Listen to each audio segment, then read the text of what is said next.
If you want to drive more e-commerce revenue without increasing your ad spend, and you want the revenue today, not in a year, it's email and CRO. That's how you do it. Reconvert customers from long ago and turn existing site traffic into revenue. The cheapest customer is the customer you already have. So if you want help with this, come to pilothouse.co, fill out the lead form, and ask to speak to me directly. In the inbox late night, glowing screen, see the light. Email, everything feels alright. The swing that we're taking here is how can you show the right pop-up to the right customer at the right time with the right offer. You bring those four pieces together and then you get what we call like a perfect pop-up.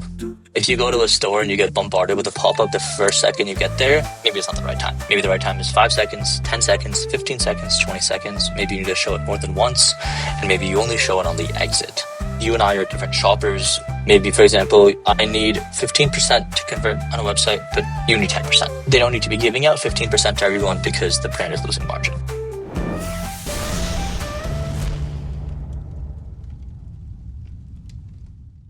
It's the world's best email retention podcast, and I'm your host, Jordan Gordon. We are a member of the DTC network of podcasts and the philosophical home of the Pilot House email and customer retention team. If you want to make the sweet nectar of low-cost revenue a large part of your digital ecosystem, then follow us on your favorite podcast app today. We are joined this time by Shaan Aurora, who is the founder of Alia, the pop-up service. We've actually had him on the show. He's a friend of the show now for a second visit. We use his service. We recommend his service to clients. And here he is today to discuss some exciting news with his business. So thanks for joining us again, Shaan. Yeah, thank you so much for having me. Good to be back. So what's the big news? So in March of this year, we were acquired by a company called Dotdigital for $60 million total. So yeah, that was a super exciting moment. And we're still building. We're still in the trenches. It's been a ton of fun, but we're now part of a larger organization, which is nice. Amazing. First of all, coming into this call, hey, what was happening beforehand? I'm having this like protracted discussion with the finance guy. I know we got this and that going on. How are we going to pay for this? And then somewhere else out in the world, a founder has done it. You know what I mean? Somewhere in the world, a founder has exited. And it's something.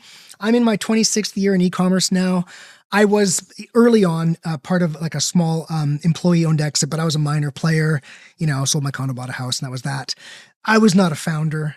You are now a founder who has exited. Before we get into the meat and bones of some product discussion, let's take a minute for you to just talk about, for us to celebrate that. What's your experience now that you're a founder that is exiting? Yeah, thank you again for the kind words. And I've obviously given a ton of thought. And for me, it kind of was the right time to exit and to talk to my co-founders about exiting.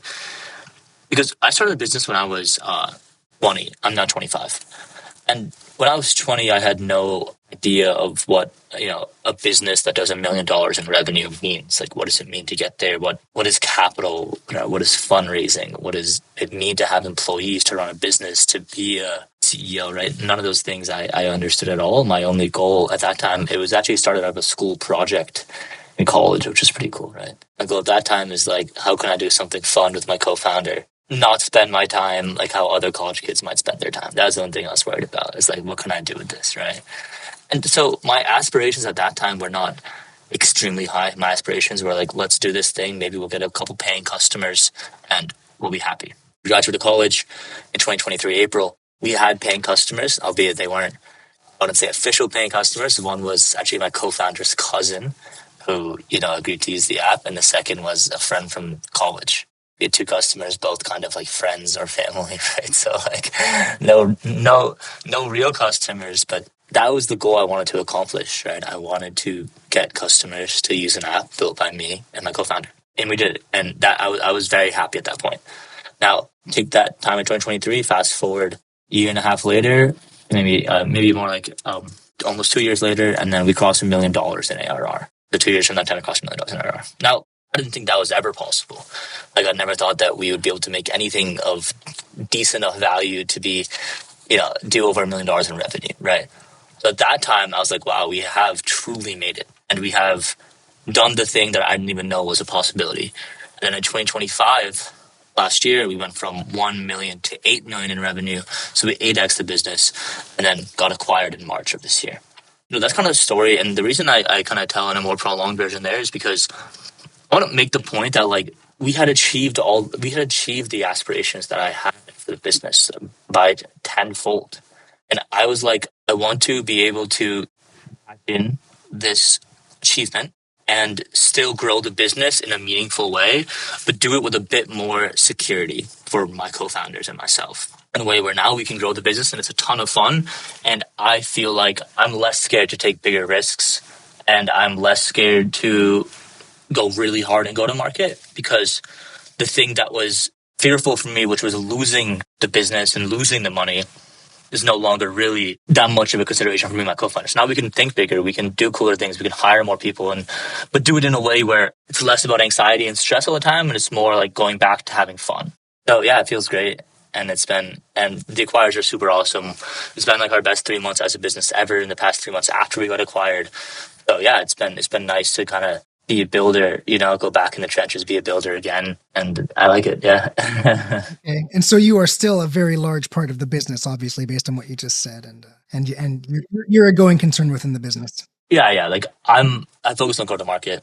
So anything to bring in new business new revenue to the business is what I care about, what I focus on. And honestly, there's no better feeling, right, as a business owner, to see that revenue number go up and to the right. So that gives me a ton of happiness every day. You've had your best few months. Although, look, in my experience, when someone's looking to be acquired, the plan is to get as many customers on as possible. Every single offer you can do, stuff every single customer into the sheet you possibly can. So now you're probably getting this big, huge boost from that. But that means you'll have to have big plans, because now you got to beat that, right? Now you got to beat you pumping every single thing you could through that spreadsheet. So we'll talk about some of those things that you plan to do now, I hope. But first, I wonder if I can ask a couple more questions, just because I'm so curious and so happy for what's happened. Can I ask at least roundabouts how many employees there were in the business at the time of the sale? Yeah, about 30. Cool. So long ago, and there's been inflation, but when I was part of an exit to Amazon, it was like undisclosed amount, but the papers thought it was 120 million. You know what I mean? Undisclosed amount, right? And the funny thing is, it was like a whole floor of a building for 120.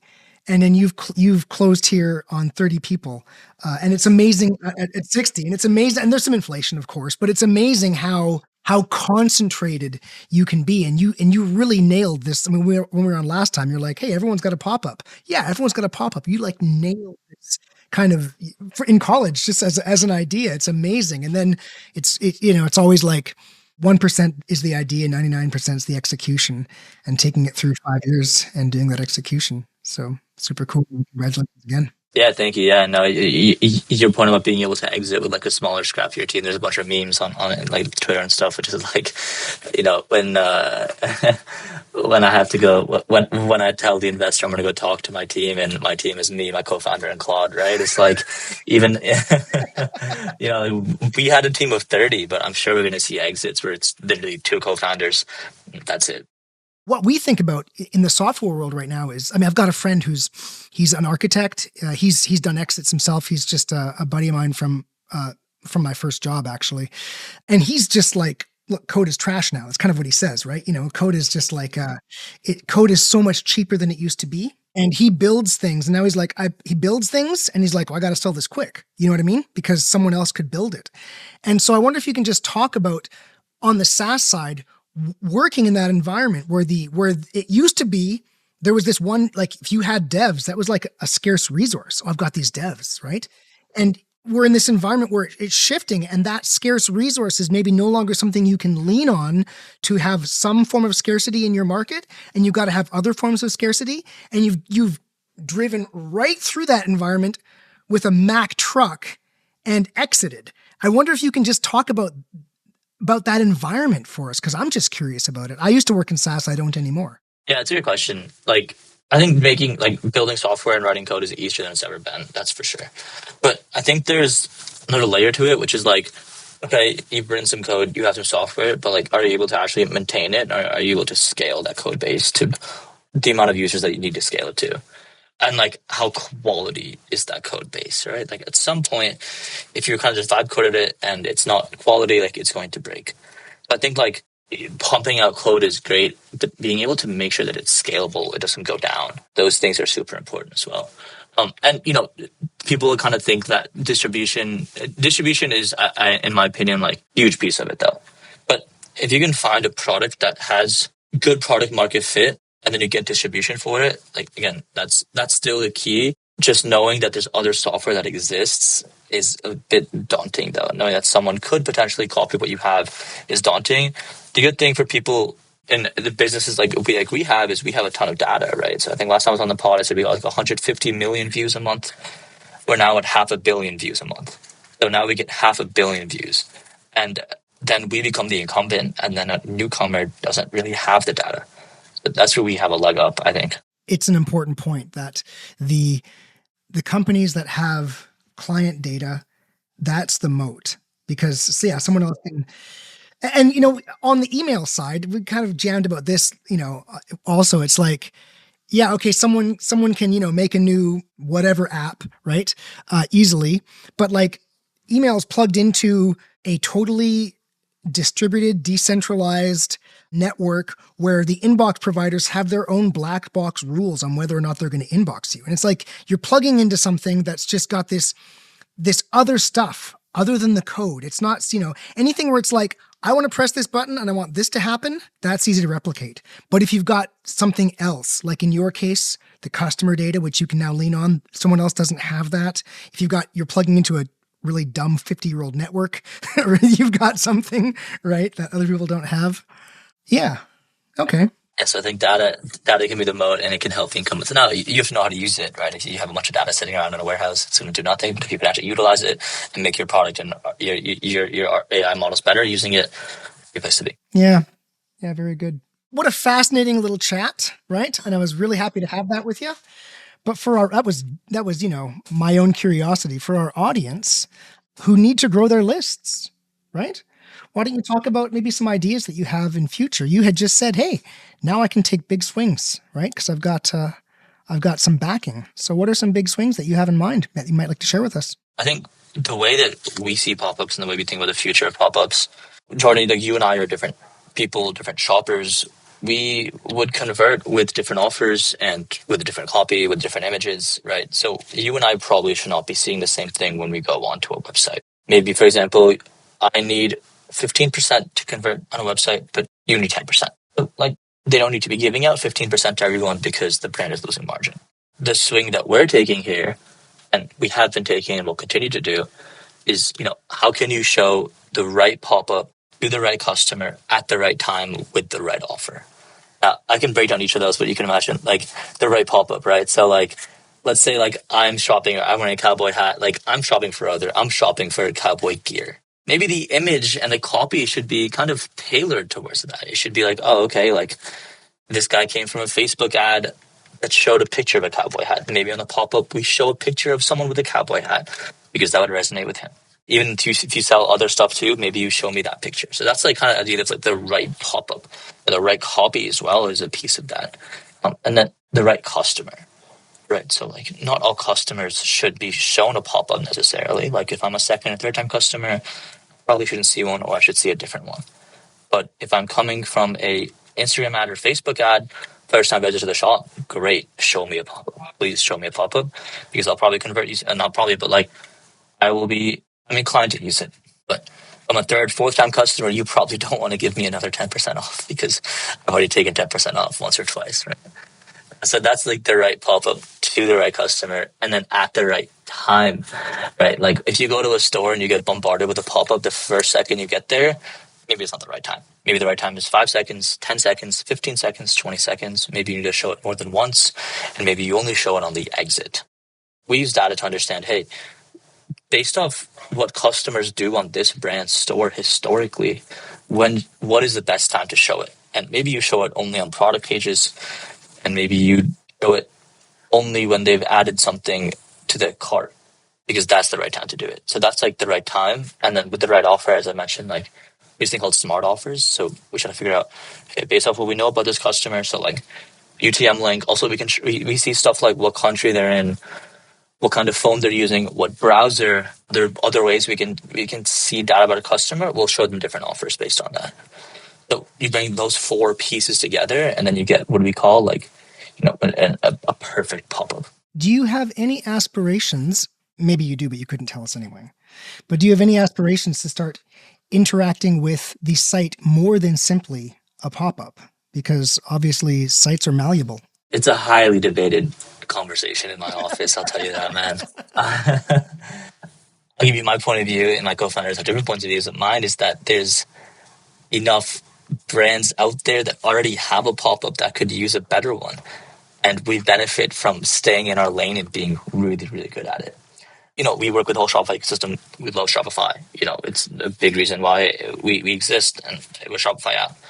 We work with Shopify, Klaviyo. That's like our world, right? But there's also the entire other world of like the non-Shopify customers, service customers, right? So like, for example, like even companies like Equinox or Lifetime, like they have pop-ups, like Best Buy, Target, Kohl's.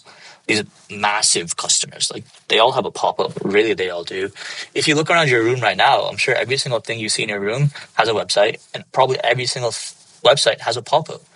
And it's like, to me, we should be on all of their stores, and we don't need to expand outside of the pop-up world. We'll see if I win or lose that debate over time with my co-founders, but that's my stance right now. It is, and this ties back to our 1.0 talk, which is like, you've got something that's so concentrated. We always see, the pop-up, they start saying, hey, we want to do SMS. We want to start doing this and that. Hey, why don't we start doing flows? It's like, right? That's just the natural progression. And you step away from this highly concentrated thing that you can own, you alone own it, and you just destroy everybody else, right? So yeah, I'm sure that's that sounds like that's one side of the argument that you have internally going on, and there's maybe some other side. So many exciting things happening. Yeah, the other side is like, we're really good at pop-ups. Are we going to be good at landing pages? And it's like, do we want to corner their resources? Or there's the other side, as you can imagine. And I just had somebody on who, you can go and check out the episodes. Everybody go back and look at our interview with Black Crow.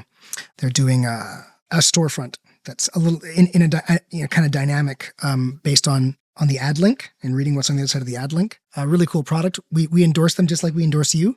And like, I'm just telling that whole space is like wide open right now. So many amazing things are going to happen.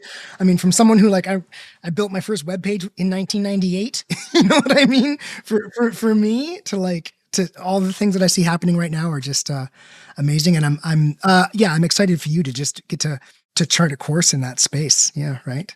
Yeah, totally. Me too. Well, okay. So that was sharing some ideas of how you might continue the product. And I'll say, for me, it sounds like you're going to take, at the moment, the plan is to take what you're doing and do it even better. And for everybody out in the audience who is not yet using Alia, it's a great product in its space. And it does exactly what it's supposed to do. And I haven't used every tool. I can't say it does everything it's supposed to do better than everybody else, right? But it does what it does pretty damn well. Enough that we just use it every chance we get. So can't endorse it enough. And again, everybody, as usual, nobody pays me for these interviews. I bring people on because they've got tools that we support. And that's that. So I'll recommend your product for the audience. And hey, any other closing comments for the audience? One thing I've found that has been working super well for our customers is just like the willingness to fail and try again and innovate and try. And I think it's across any kind of business, but especially e-commerce, right? Like you can spin up a storefront in seconds, right? And that's maybe minutes, but like the brands who are at the top and continue to be at the top, I'll just shout out a few like IM8, Dr. Squatch, like that Comfort, they are always testing out tools, True Classic is always testing out new tools. Like you'll see them if you go on their website, if you go on their built with or whatever it might be, like they are literally always trying out the newest tool.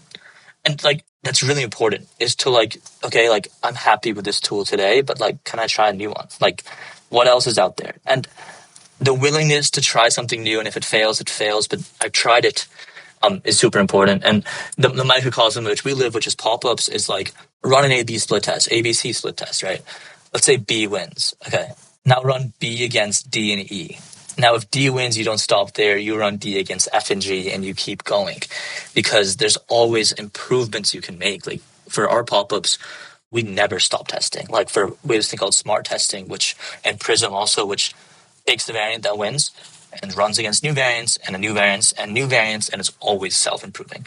I think like the idea of always self-improving is great because we can do it using artificial intelligence and machine learning, but just like in the world and as a business owner, like you have to be willing to just try again, try the new thing. And my advice is try not to sign yearly contracts like with your software providers. Try to get your monthly deals so that when the new hot thing comes out, you have the luxury to try it. It happens plenty on our side where I'm not going to bash any tools out there, but they'll have a tool that we know we're not happy with. And so I was like, hey, how long are you on that for? Oh, we just signed for 12 months. Happens all the time.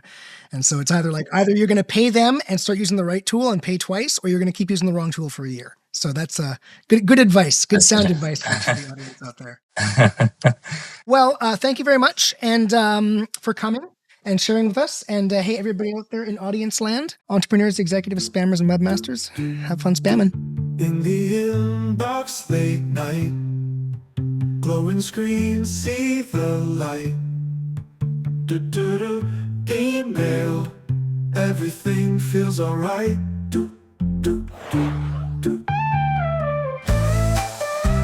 Hey, entrepreneurs and spammers, remember, you can't scale without email.